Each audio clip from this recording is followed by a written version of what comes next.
Perkenalkan, nama saya Najibah Jihan Zahira akan menyampaikan sebuah dongeng dari Tanah Jawa yang berjudul Timun Emas. Cerita ini saya baca dari buku kumpulan cerita rakyat karangan Yudhistira Ikranegara. Mau tahu ceritanya? Dahulu di Jawa Tengah ada seorang janda yang sudah tua, Mbok Rondo namanya. Pekerjaannya hanya mencari kayu di hutan. Pada suatu hari, sehabis mengumpulkan kayu di hutan, Mbok Rondo duduk beristirahat sambil mengeluh. Seandainya aku mempunyai anak, pasti beban hidupku akan sedikit ringan karena ada yang membantuku. Tiba-tiba, bumi bergetar seperti ada gempa muncul raksasa besar dan menyeramkan. Wah, hai Mbok Rondo, jika kamu menginginkan anak, akan aku kabulkan. Benarkah? Wah, tentu saja benar. Tapi ada syaratnya. Kalau anakmu sudah berumur 16 tahun, kau harus menyerahkan kepadaku, karena akan aku jadikan santapan. Karena sangat menginginkan anak, maka Mbok Rondo menyetujui. Baiklah, aku setuju raksasa. Kemudian raksasa itu memberikan biji timun kepada Mbok Rondo dan menyuruhnya menanamnya. 2 minggu biji timun yang ditanam Mbok Rondo akhirnya berbuah. Tetapi Mbok Rondo heran karena ada satu timun yang berwarna emas dan bercahaya. Mbok Rondo langsung membelahnya dan tiba-tiba terdengar suara oe, oe, oe. Ternyata ada seorang bayi perempuan yang sangat cantik dan putih. Mbok Rondo sangat bahagia dan memberi nama anaknya Timun Emas. Tak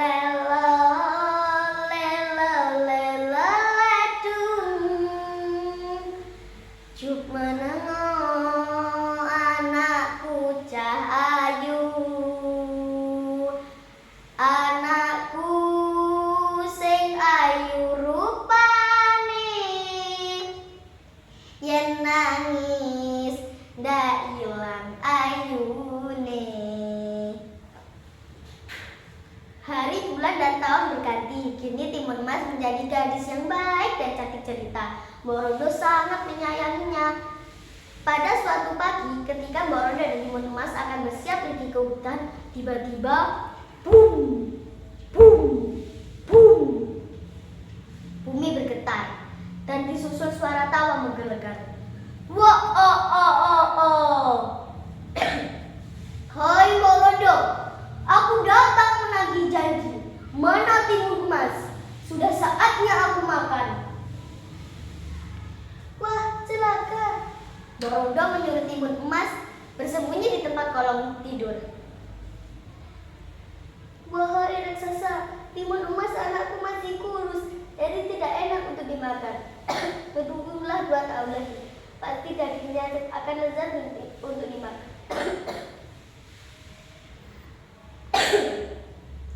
Saat Mbok Rondo akan sedang tidur, tiba-tiba Mbok Rondo bermimpi.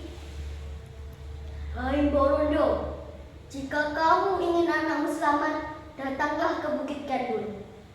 Keesokan harinya, Mbok Rondo pergi ke Bukit Gandul. Di situ Mbok Rondo menemui sang petapa dan menyampaikan niatnya. Sang petapa memberikan 4 bungkusan yang berisi 4 benda, yaitu biji timun, jarum, garam, dan terasi. Sesampainya di rumah, Mbok Rondo menemui Timun Emas.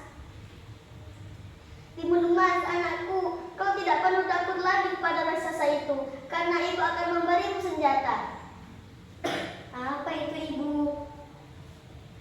Ini adalah 4 bungkusan yang berisi 4 benda. Gunakanlah saat raksasa itu mengejarmu. Iya, Ibu, saya mengerti. Semoga kita bisa melawan raksasa itu dan hidup bahagia. Saat Timun Emas akan beranjak, tiba-tiba terdengar suara langkah kaki. Mbok Rondo menyuruh Timun Emas berlari lewat pintu belakang. Timun Emas, anakku, larilah nak, cepat larilah, bawa bungkusan ini, jangan hiraukan ibu. Hai Mbok Rondo, keluarlah, mana Timun Emas, mana? Tetapi raksasa itu mengetahui kalau Timun Emas lari lewat pintu belakang. Timun Emas terus berlari karena terus dikejar raksasa. Timun Emas langsung membuka bungkusan yang kedua, yang pertama yaitu berisi biji timun. Biji timun itu dilemparkan ke arah raksasa. Wah, ajaib! Seketika itu raksasa di biji timun itu berubah menjadi buah yang sangat besar. Saat raksasa itu mengetahui, raksasa itu langsung memakannya. Nyom nyom nyom nyom nyom. Setelah kenyang, raksasa itu kembali mengejar timun emas. Timun emas terus berlarian dan sambil membuka bungkusan yang kedua, yaitu berisi jarum. Jarum itu langsung ditaburkan ke tanah, dan seketika itu jarum itu berubah menjadi hutan yang sangat lebat. Tetapi raksasa itu masih bisa menerobosnya meskipun kakinya terasa sakit tertusuk bambu yang patah.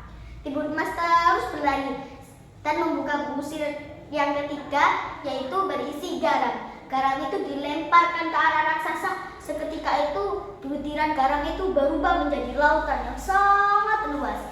Tetapi raksasa itu kaget karena dirinya hampir tenggelam. Tetapi raksasa itu bisa melewatinya. Timun emas terus berlari sambil memanggil nama ibunya. Ibu, ibu, tolong aku ibu.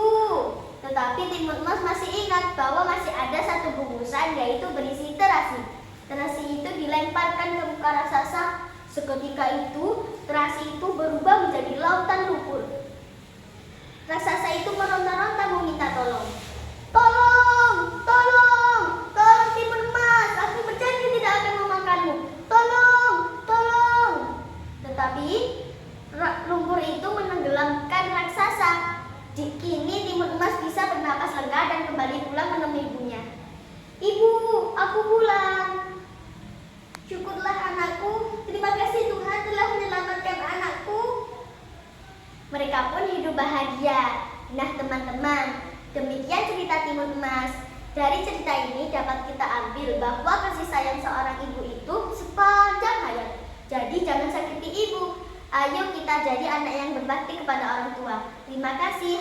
Wassalamualaikum warahmatullahi wabarakatuh.